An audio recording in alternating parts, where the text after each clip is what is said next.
同學們大家好，今日我哋要嚟睇嘅係2014年 DSE 中文科卷1嘅第10題。咁第10題咧，其實就係講緊曾先生咧對於味道嘅體會。咁佢呢條題目就講到啦，喺以下引文入邊咧，曾先生咧講到吔，即係講到食嘢啦，當中咧隱含咗唔少嘅人生道理㗎。咁考評局咧就要我哋根據引文咧去判斷邊一項係最切合曾先生佢自己個人嘅體會嚇。咁呢度我哋見到有幾個關鍵點啊。第一個就係引文，即係話個體會咧應該係由引文而來㗎，而唔係由文章而來㗎。文章入邊可能有好多體會，但係我哋要揾邊一個係最符合曾先生嘅。第二個就係個最字啦，即係話喺呢一啲嘅選項入邊咧，有一部分嘅選項可能係干擾項嚟㗎，即係佢都可能有呢個體會嘅，但係佢就唔係最切合啦。第三就係個人生道理，咁即係曾先生呢個道理應該關於人生嘅，咁唔使問啦，呢4個其實都關於人生㗎啦。咁我哋先睇睇呢個段落先。咁佢就話辣甜鹹苦咧係4主味，屬於正啦；酸澀腥蔥係屬於4賓味啦，屬偏啦。偏不能勝正，而賓不能奪主啦。主菜必以正味出之啦，而小菜則多偏味啦。是以好嘅筵席啊，應該係以正其相生而次，正其相克而終啦。嗱，好多啦，即係好似好難咁樣，即係又主啊，又正啊，又正其相克，大家都唔知咩嚟。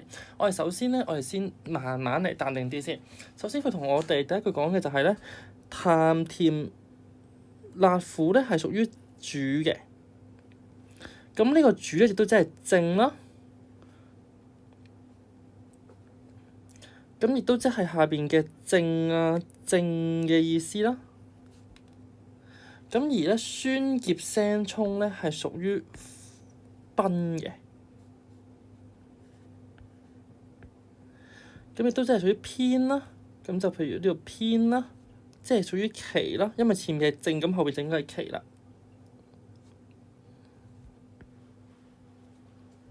亦都屬於賓啦。咁我哋賓同主嘅概念係咩咧？賓同主嘅概念應該係咧，主咧應該係比賓咧更加重要噶嘛。即係我哋有主人家，有賓客，咁主人家應該就係主場嘅，應該就重要啲嘅，高啲嘅地位。咁賓客就係我哋係來賓啦，我哋只係參加個宴會啦，我哋唔應該奪咗主人家嘅風采咯。咁譬如結婚嘅時候啊，有啲嘅新娘子可能着白色嘅，咁我哋去參加婚宴嘅時候，女仔都唔應該着白色啦，以免搶咗新娘子嘅風采啊嘛。咁呢個就係主人同賓客之間嘅關係啦。一個場合要有主人家，亦都要有賓客，咁個場合先至會熱鬧，先至會好，先至會開心。但係同時，賓客亦都唔應該搶咗主人家嘅風頭，即係佢呢度就係呢個意思啦，就係話呢4個主味咧，辣甜鹹苦咧係屬於主味嚟嘅，酸澀腥蔥屬於賓味嚟嘅，所以賓客咧，即係呢4個味道咧係唔應該勝過正嘅味道嘅，就好似後邊賓不能奪主咁啦。所以主菜入邊譬如一個食。一個餐單入邊咧，主菜最重要嗰道菜咧，應該係正味嚟嘅，即係辣甜鹹苦，而唔會係即係全部都係即係個主菜全部都係呢4種味道，就唔會嘅。咁但係小菜，譬如一開始嗰啲開胃菜啊，就可能啲酸菜啊嗰啲咧，就會係偏味啦。咁譬如咧，可以令人開胃嗰啲咪酸酸地。咁所以佢就話啦，好嘅筵席咧係正其相生而次咧，正其相克而終。咁我哋望一望，我哋講清楚主賓嘅關係之後咧，我哋就望一望 A、B、C、D 啦。嗱，首先咧，我哋先講咗 B 先。嗱，B 一定唔係嘅，點解咧？嗱，B 咧係講人生順逆有時。咁喺篇文章入邊咧，曾先生咧的確係有人生嘅順境同埋逆境嘅，係啱嘅呢個位。但係咧喺個段落入邊咧係冇提到㗎，所以呢一個變相咧佢就係錯誤啦，即係佢冇提到啊嘛。命運得失無憑咧，嗱，無憑係咩意思咧？我哋成日講有憑無憑咧，其實個憑字嘅意思咧係指根據啊，即係指咧有冇原因啦，或者有冇原因，有冇依據啊？所以我呢度寫得咧，其實個憑字嘅意思咧係指依據。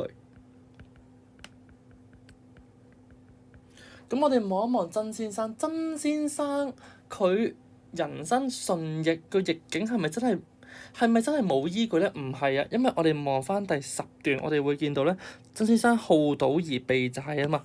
咁點會冇依據啫？即就係好賭咯，就係有惡習咯，就係有一個唔好嘅習慣咯。咁所以佢係有依據㗎。所以無論從文章嚟講定係從引文嚟講咧，佢呢個都係錯誤嘅。B 好 C 嗱 C 咧，的確有事成敗轉眼成空嘅文章入邊，因為曾先生咧最尾嘅一生咧，最尾係生活潦倒啊嘛。咁的確哎呀，即係一開始享負盛名啊，最後就生活潦倒，咁當然係轉眼成空啦。咁但係第一文章咧係冇講過善惡嘅，即係佢冇講曾先生係個善良嘅人定係邪惡嘅人啊嘛。佢冇做壞事啊嘛，佢好賭啫，有個壞習慣，咁所以佢又唔係善惡啦。第二就係呢一個描述咧，的確係唔關呢一段事㗎，即係唔關文章嘅呢一段嘅引文事。咁所以 C 咧都係錯誤嘅。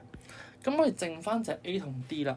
我哋睇咗咁，我睇下 D，我睇下 A 先啦。A 就係處世不宜偏執啦。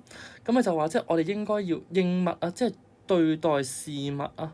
應即係回應啦，即係對待啦，即係處理啦，即係對待事物嘅時候咧，又何妨變通咧？嗱，變通嘅意思係話咧，佢行嗱變通係咩概念？變通就係行 A 唔得，就要改做 B 啊嘛。嗱，變通係呢個意思啊嘛，變通係呢個意思啊嘛。所以我哋其實要掌握到變通嘅意思咧，我哋先至答到呢一條問題㗎。所以嘅意思就係為咗順應時勢嘅轉變啦，為咗順應時勢嘅轉變啦，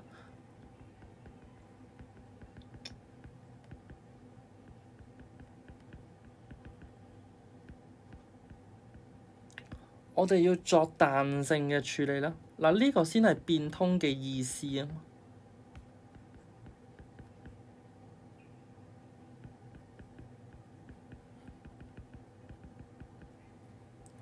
咁我哋望翻呢一段，嗱，呢一段有冇講過變通咧？冇喎，因為由頭到尾咧，其實作者都係覺得咧，主菜同埋主味同埋賓味咧都要有嘅喎。佢冇話主味唔得嘅時候，我就行賓味啦，即係冇話甜鹹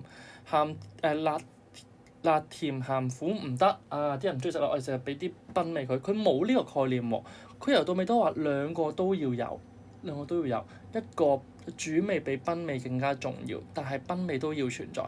咁所以佢冇 A 嘅意思㗎，佢冇兼執啊，冇變通嘅意思。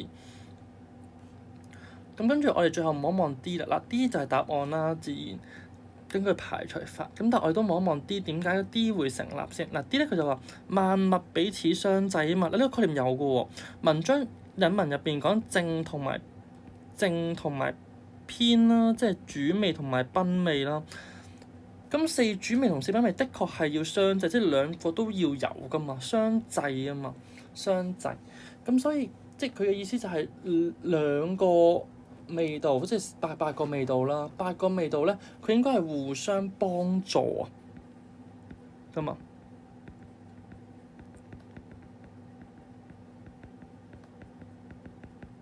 咁變化歸於和諧啊，咁變化喺邊度咧？變化就一開始係正奇啊嘛，跟住最正奇相生啊嘛，即係一開始應該係啦，跟住最後就係正奇相克啊嘛。咁由生去到克就當然係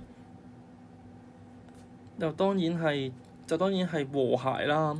咁你就話阿 Sir 唔明喎，克對立喎，其實唔係，我諗翻變化先。其實咧，你只要諗翻一開始。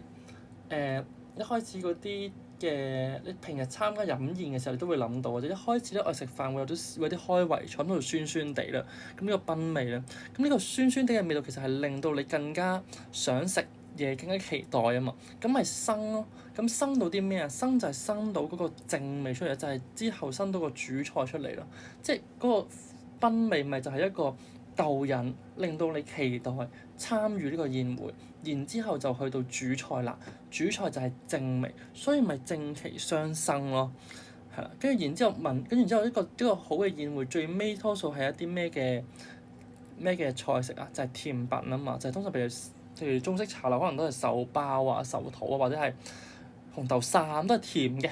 咁甜佢就係煮味咯，所以最尾係再去翻煮啊嘛。咁個煮味咧係做咩嘅？就壓翻之前嗰啲嘅味道啊嘛。咁所以呢個就係正其相合啦。所以最尾其實就歸於和諧啊，歸於和諧。咁個歸於就正好係回應翻呢一個嘅宗旨咯。咁所以呢一度嘅答案咧，其實就係 D。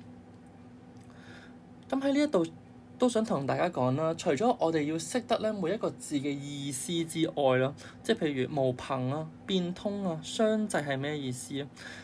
其次咧，其實我哋都係要知道咧，就係呢一段咧，其實我哋係要睇翻呢一個引文，而唔係睇翻成個文本嘅。睇成個文本當然會幫助我哋理解篇章、理解啦。但係我哋答問題嘅時候咧，我哋應該係基於題目嘅導引、題目嘅指示，引文就係引文㗎啦，唔應該睇其他嘅。咁我哋今日嚟到呢度。